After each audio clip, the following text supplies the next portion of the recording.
Magandang araw mga kaibigan. Bigyan natin ng reaction opinion itong post ni Attorney Rowena or Bing Guanzon 11 minutes ago. Bago-bago pa. BBM, sabi niya, you are the one who glows the Philippines in the dark. Resign now. You cannot stand in the Philippines anymore. Bakit ganito ang sinabi ni Attorney Guanzon? Kasi may post dito ni Masang Pilipino, payag ni PBBM tungkol sa dilim at liwanag. Nakakatawa. Sabi, PBBM, sinabing hindi na muling babalik sa dilim ang Pilipinas dahil sumikat na ang araw. Ay, nako. Iginiit ni Pangulong Ferdinand Marcos Jr. na hindi na muling babalik sa dilim ang Pilipinas, sabay ng pahayag na sumikat na ang araw bilang simbolo ng umano'y pagbangon at pag-asa para sa bansa. Anong liwanag, anong pagbangon sa bansa? Bumubulusok ang ekonomiya pababa, peso pababa, Philippine Stock Exchange pababa, lahat pababa.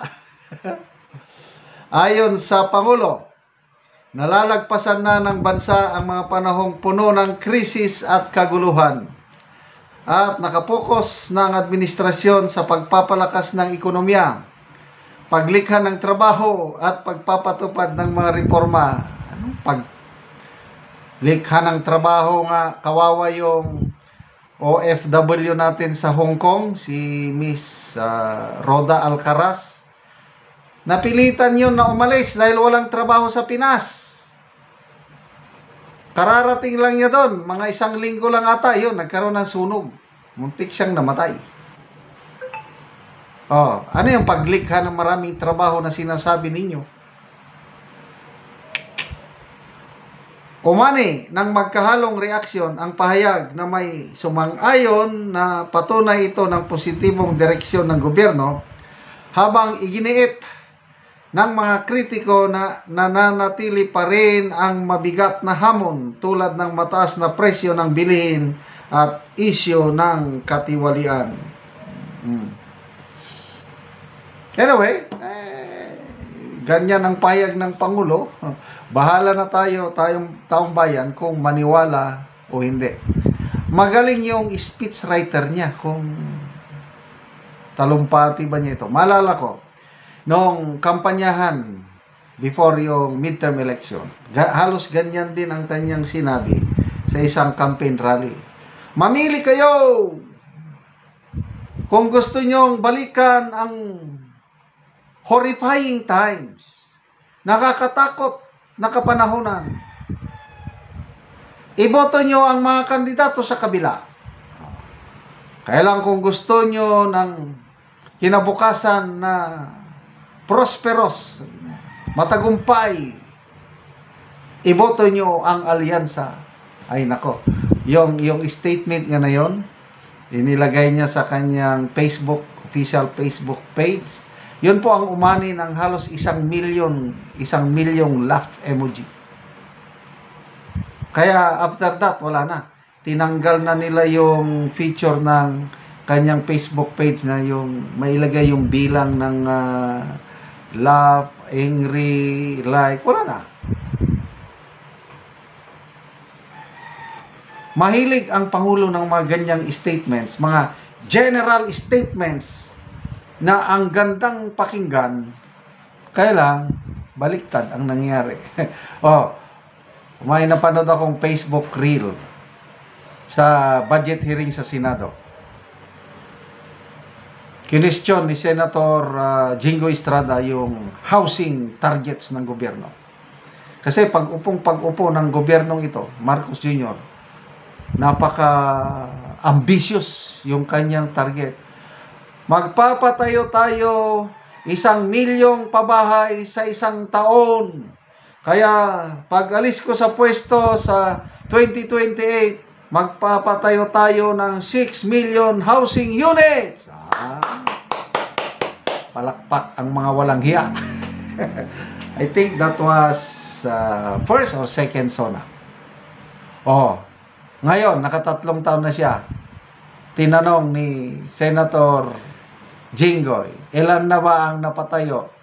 Sumagot yung budget sponsor, si Senator Gatchalian, na yung direct housing is 100 plus, indirect housing 300 plus, kaya 400 plus pa lang, Your Honor. Sabi niya, ha? 400 plus pa lang after 3 years? Di ba ang sinabi ng Pangulo is 1 million per year? And that's 6,000 in 6 years. Niloloko niya ang taong bayan. Mabuti na lang, very honest. Yung budget sponsor, Senator Gatchalian, sabi niya, napaka-ambitious po na target yon. Kaya binago na nila.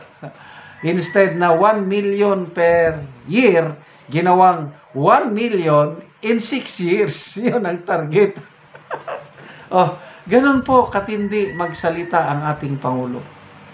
Ang dami niyang mga binibitawang pangako na halos lahat walang natutupad. Isa lang ang natupad. Huwag kayong kukontra, kasi natupad na talaga. 20 pesos per kilong bigas, natupad na. BBM, 20 bigas meron na, natupad na. Paano? Basta nagkakaroon ng lindol, baha, ayun. Lumalabas yung 20 pesos per bigas, ibebenta sa mga biktima ng sakuna. Kaya meron na talaga. Yun, natupad ang 20 pesos per kilong bigas. Ang iba, I just don't know. Nalagpasan na daw ang pagsubok eh. Babangon na daw ang ekonomiya. Sige, kung babangon, basta third quarter this year, na ekonomiya natin bumulusok 4% na lang. Dati-dati, 5.5% yung second quarter. Ngayon, 4%. Sabi niya, babawi tayo. Sa 2026, babawi na tayo. Babangon ng ekonomiya. Sana nga. Ano pa yung sabi niya? Dahil ibinulgar natin ang katiwalaan sa flood control. Bumalik na ang tiwala ng mga foreign investors. Ano bang klase? Central bank data mismo. Yung foreign direct investment for the month of August, bumaba ng 41%. Yun po ang data ng Central Bank. Kaya, bahala ng taong bayan. Basta, ako hindi na ako paluluko. Halos wala na akong paniniwalaan sa mga pahayag ng ating administrasyon ngayon. Salamat mga kaibigan sa inyong pagsubaybay sa ating channel. Nakakatulong kayo ng maigi sa tribong Talandig ng Bukidnon dahil ang income natin sa channel na ito, pantulong po sa tribo. Namimigay tayo ng mga libreng yero at pako para makapagtayo naman sila ng mas maayos na tirahan. Panoorin nyo ang video na ito. Kulang na tagaan og yero. Tagaan daw siya og ginabang. So gibutang lang niya ang yero, wala niya nasandig tungod kay ang iyang balay kuha naman gyud nagtakinding na. Akso na gyud siya og tumba. So muni ang ilang gipuy-an sa ang mga anak. So 7 sila ani nga nagluon. So muna ni ang itsura sa ilang balay.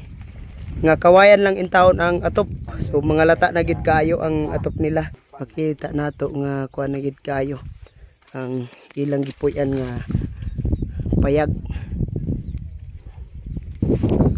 So mga sako lang ang dingding. Muna ni ang palibot sa ilang balay. Makita gid nato ang balay nga luoy na gid kayo ang ilang pagpuyo. Muna ni ang pagpuyo ilang angkol. So ang ilang mga atop po. Mga gabok na gid kayo ang kawayan nga ilang atop. So muna ni ang ilang pagpuyo. Mga kaldero nila, ilang dingding nga mga sako.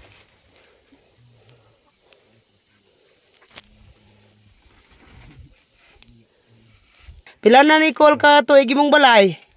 Kuan. Mga kuan ni. 8. 8 ka tuig na. Oo. So pila mo ani nga nagpuyo ining imong balay? Kuan. 7. 7 mo nga kuan lang ani nakigpuyo lang sa imong mga anak. So lisod gid kayo ang inyong pagpuyo. So unsa yung panginabuhian karon Col? Kuan. Ding mag-uuma. So mga mais lang bingala inyong pagkaon. Mais bingala. Kay naa naman mo diri nga lisod ng area ang inyong pagpuyo kay mga kawayan lang.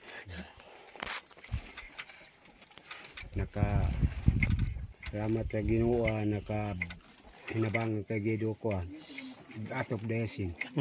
Nagpasalamat si Uncle sa Ginoo sa nagatag daw sa hirong makatop na sila. Sige, Col, salamat.